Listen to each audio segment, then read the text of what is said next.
The $1 million TVG Jockey Club Gold Cup shapes up as a rematch from last month's Whitney Handicap Invitational. Fort Larned hasn't been sent off as the favorite in his past 10 starts, but that didn't stop him from scoring the mild upset in the Grade 1 Whitney at odds of 7-1. Fort Larned to catch, and they're not going to catch him.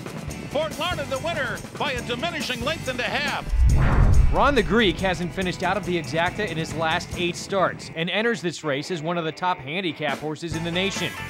Although he had to settle for second in the Whitney, his wide trip was certainly a factor. He's always a horse that's going to have to overcome some traffic. And from the back of the pack, Ron the Greek is picking off horses one by one. He's spun very wide, though. There's always that risk that if, the rail is plugged up, he's going to have to take the overland route.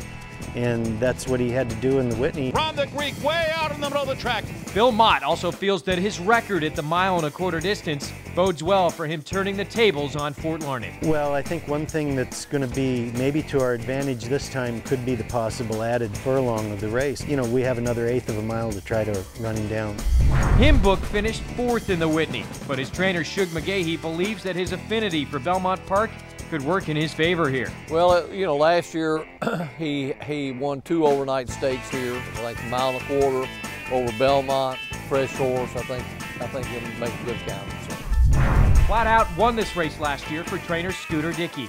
And Flat Out is still in front. Flat Out by 3 coming down to the wire, and Flat Out is gonna do it. Flat Out wins by 2.5 lengths. Now in the barn of Hall of Famer Bill Mott, he'll try to join elite company alongside other multiple winners of this race, such as Kelso, Curlin, and Skipaway. Since he's come back, he's trained very well. He's had 2 very good races. He's won over the racetrack, he's won at the distance, and he's got a right to win the race if everything goes his way.